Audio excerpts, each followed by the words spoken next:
Tendre Père, dans la guérison de ton serviteur et de sa délivrance de la mort, ton serviteur Ézéchias faisait cette prière et déclarait ceci. Seigneur, c'est par tes bontés qu'on jouit de la vie. C'est par elles que je respire encore. Tu me rétablis, tu me rends à la vie. Voici ce que ton serviteur avait déclaré. Nous bénissons ton Saint-Nom parce que c'est toi qui manifestes tes bontés. Et tes bontés, notre Dieu, nous donne, Seigneur, la vie. Et nous glorifions, Père éternel, ton Saint-Nom de ce que tu as encore manifesté tes bontés envers nous ce matin. Et nous voulons, notre Dieu, t'être reconnaissant. Que toute la gloire revienne à toi seul. Nous voici encore au devant de toi. Tu nous as rétablis et Seigneur, tu nous as rendu la vie. Pas pour que notre Dieu, nous jouissons seulement de tes bienfaits, mais que Seigneur, nous soyons toujours dans ta présence et écouter tes conseils par tes paroles que tu nous donnes chaque jour. Voici pourquoi nous sommes encore ce matin au devant de toi pour t'écouter, notre Dieu. Nous prions pour que Père éternel, tu nous enseignes encore ce matin dans le nom puissant de Jésus. Amen. Bonjour frères et sœurs, que la grâce et la paix du Seigneur reposent sur tout un chacun et que sa puissante main soit vraiment notre partage. Nous voici encore dans la présence de Dieu pour écouter la parole vivante de l'Éternel. Avant d'écouter cette parole, nous allons passer un moment de louange pour que notre esprit soit rafraîchi pour une bonne réception de la parole. Soyez bénis et nous passons à la louange. Que le Seigneur soit glorifié. Voici, c'est parti pour la louange. Soyons tous bénis au nom de Jésus. Jésus est mon ami de tous les jours. Jésus est mon ami de tous les jours. Jésus est mon ami de chaque instant. Jésus est mon ami de tous les jours. Oh, Jésus est mon ami de tous les temps. Jésus est mon ami de tous les jours. Jésus est mon ami De tous les jours. il est mon ami. De tous les Jésus temps. est mon yaya, De tous les jours. il est mon ami. De tous les Jésus temps. est mon ami, De tous les jours. il est mon ami. De tous les temps. Quand les diables m'attaquent, il est là pour me défendre. Quand le diable m'attaque, il est là pour me défendre. Quand les diables m'attaquent, il est là pour me défendre. Quand le diable m'attaque, il est là pour me défendre. Oh Dieu créateur, tu es digne des louanges. Dieu créateur, tu es digne de louange. Oh Dieu créateur, tu es digne des louanges. Dieu créateur, tu es digne de louange. De la pauvreté, il m'amène à la richesse. De la pauvreté, il m'amène à la richesse. De la pauvreté, il m'amène à la richesse. De la pauvreté, il m'amène à la richesse. Oh roi des nations, l'or et l'argent t'appartiennent. Roi des nations, l'or et l'argent t'appartiennent. Oh roi des nations, l'or et l'argent t'appartiennent. Roi des nations, l'or et l'argent t'appartiennent. Oh loué, loué, loué, loué, loué, loué, ah loué, loué, loué Jésus, loué, loué, loué, loué, loué le roi, loué.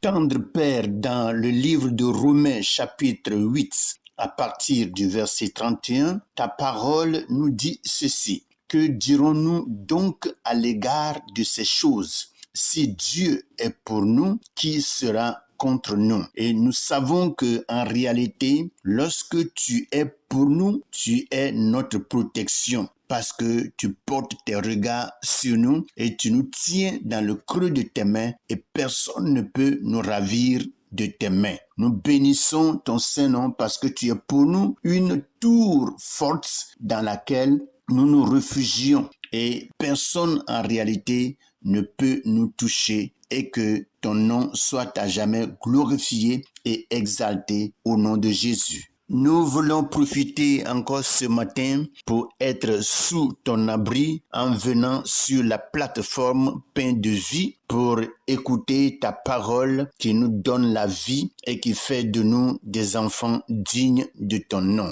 Merci pour tout ce que tu fais pour nous. Sois célébré à jamais. Au nom de Jésus. Bien-aimés frères et sœurs, nous voici encore sur la plateforme Pain de vie, ceci pour recevoir la parole de Dieu qui va nous combler de la grâce, de la force, de la puissance de Dieu pour que nous puissions continuer dans la marche avec lui en toute victoire. Sans trop tarder, je vais inviter chacun d'entre nous à prendre sa Bible dans le livre d'Ésaïe, chapitre 22, et nous lisons ce matin du verset 1 au verset 3. Ceci pour nous dire que nous entrons dans un nouveau chapitre du livre d'Ésaïe, livre par lequel Dieu continue toujours de nous enseigner et de nous éclairer en toutes choses. Lisons ensemble la parole de ce matin.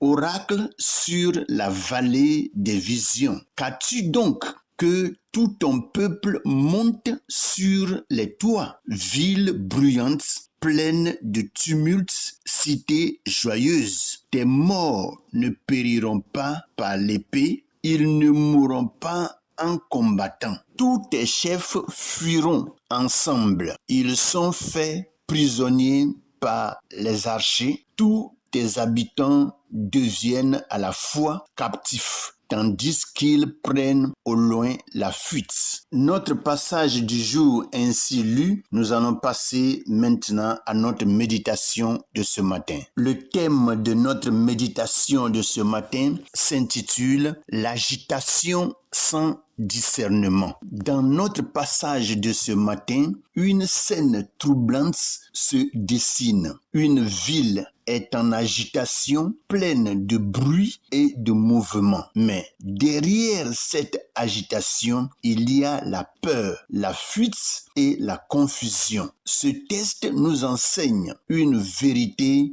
importante. L'activité et le bruit ne signifient pas toujours la lucidité ou la sécurité. Voici ce à quoi notre texte nous introduit ce matin. Notre thème de ce matin sera traité sur 4 points qui sont les suivants. Point 1. L'agitation peut cacher un manque de discernement. Point 2. Une joie apparente peut cacher une réalité grave. Point 3. La fuite n'est pas une solution durable.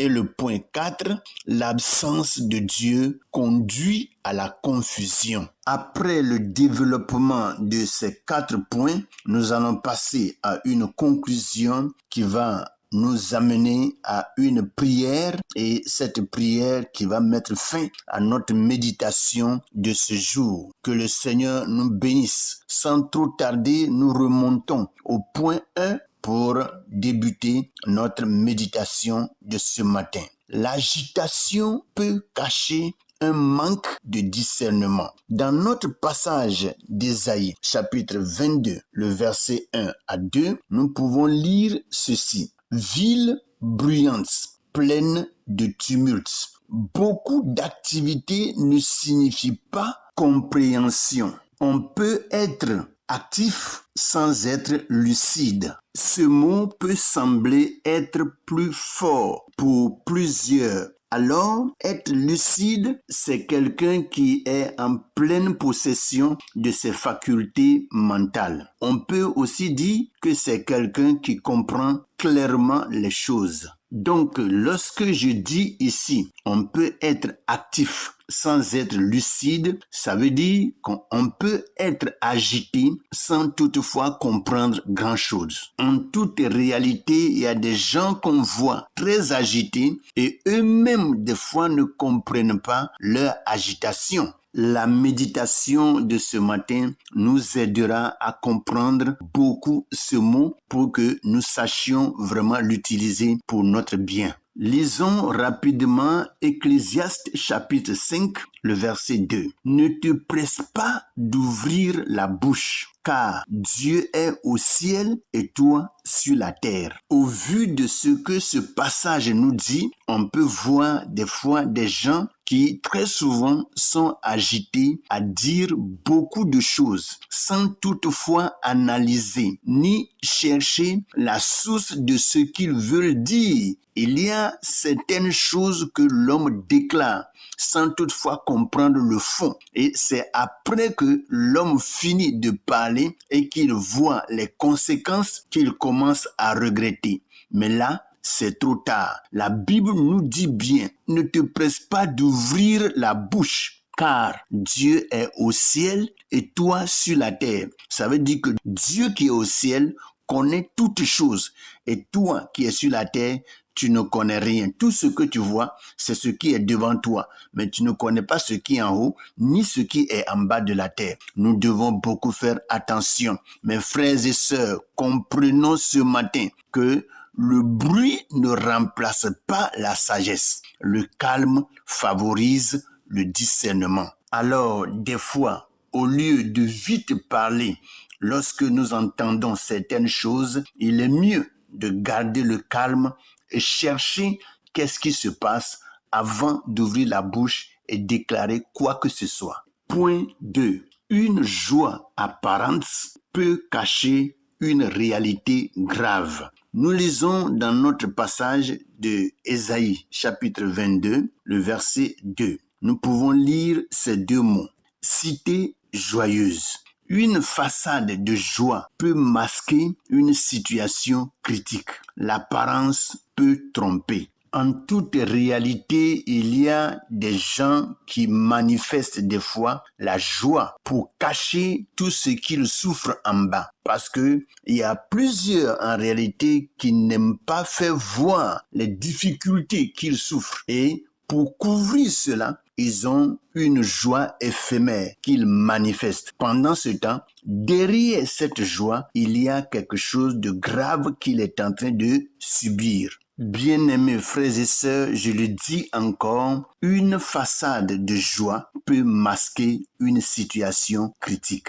Lisons Proverbes chapitre 14, le verset 13. Je lis. Au milieu même du rire, le cœur peut être affligé et la joie peut finir par la détresse. Nous voyons ce matin que Dieu nous donne des passages clairs et nets. En réalité, quelqu'un peut rire et rire comme il veut. Même ce rire-là, des fois, si on analyse, peut être un rire amer. Ce qui veut dire que ce dernier, quelque part, est en train de couvrir quelque chose que nous ne connaissons pas. Et c'est pour cela, nous devons beaucoup faire attention. Les émotions peuvent être trompeuses. Dieu voit la réalité intérieure. Bien-aimés frères et sœurs, lorsque nous nous accrochons à Dieu et que nous laissons l'Esprit de Dieu nous conduire, nous pouvons discerner beaucoup de choses dans la vie des hypocrites qui nous entourent. Point 3. La fuite n'est pas une solution durable. Dans Ésaïe chapitre 22, le verset 3, nous pouvons lire ceci. Tous tes chefs fuient. Face au danger, les responsables fuient. La fuite ne résout pas le problème. Au jour d'aujourd'hui, nous pouvons voir que lorsqu'une nation a des problèmes, nous pouvons voir que les premiers responsables, tous ceux qui sont à la tête, sont les premiers à fuir ou bien à chercher refuge ailleurs. Non, en réalité, ce n'est pas de fuir. Il faut se concerter et trouver une solution pour que chacun puisse vivre la paix et avoir la joie au cœur. Lisons Psaume chapitre 11, le verset 1. C'est en l'Éternel que je cherche un refuge. Comment pouvez-vous me dire, fuis dans vos montagnes? Par ce passage de ce matin, je viens dire à chacun d'entre nous, fuir n'est pas toujours la solution. Dieu est le vrai refuge. Lorsque tu te réfugies en Dieu, alors tu es protégé de maintenant et à jamais. Point 4. L'absence de Dieu conduit à la confusion. Dans Ésaïe chapitre 22, le verset 1 à 3, dans l'ensemble de ce passage, le peuple agit, mais sans direction divine. Cela mène à la confusion et à la défaite. Lisons 1 Corinthiens chapitre 14, le verset 33. Car Dieu n'est pas un Dieu de désordre, mais de paix. Toutefois que nous sommes avec le Seigneur, Dieu nous amène à être ordonnés. Et Dieu, par l'ordre qu'il nous donne, nous accorde la paix qui vient de son trône. Bien-aimés frères et sœurs, il serait mieux en réalité pour chacun d'entre nous de nous remettre entre les mains du Seigneur pour éviter tout ce qui est désordre et subir des malheurs qui vont nous amener à la défaite et à l'échec. Sachons-le bien, notre Dieu est un Dieu d'ordre. Et toutefois que nous nous confions à lui, il nous donne l'ordre qui vient de son trône et son ordre nous apporte la joie et la paix totale. Que le Seigneur nous bénisse. Ésaïe chapitre 22, le verset 1 à 3, nous enseigne que l'agitation peut cacher un manque de discernement. L'apparence peut tromper. La fuite ne résout pas tout. Sans Dieu, il y a confusion. Ce passage nous appelle à chercher la sagesse de Dieu, ne pas se laisser tromper par les apparences. Rester ferme en Dieu au lieu de fuir, marcher dans sa direction. Que le Seigneur nous aide ce matin à garder toutes ces leçons et les mettre en pratique pour avoir une vie heureuse dans la marche avec le Seigneur. Prions ensemble. Seigneur, Dieu de vérité, délivre-nous de l'agitation inutile et donne-nous un cœur rempli de discernement. Aide-nous à avoir au-delà des apparences et rester ferme en toi. Quand tout est confus autour de nous, sois notre paix et notre direction. Conduis-nous dans ta lumière au nom de Jésus-Christ. Amen. Bien-aimés frères et sœurs, nous voici à la fin de cette méditation d'aujourd'hui. Je prie à ce que chacun porte les regards sur les passages qui ont été donnés et que nous continuions à les méditer et laisser la place au Saint-Esprit de nous instruire davantage. Soyez bénis, passez une bonne et merveilleuse journée avec le Saint des Saints, le Roi des Rois, Jésus-Christ de Nazareth. Amen.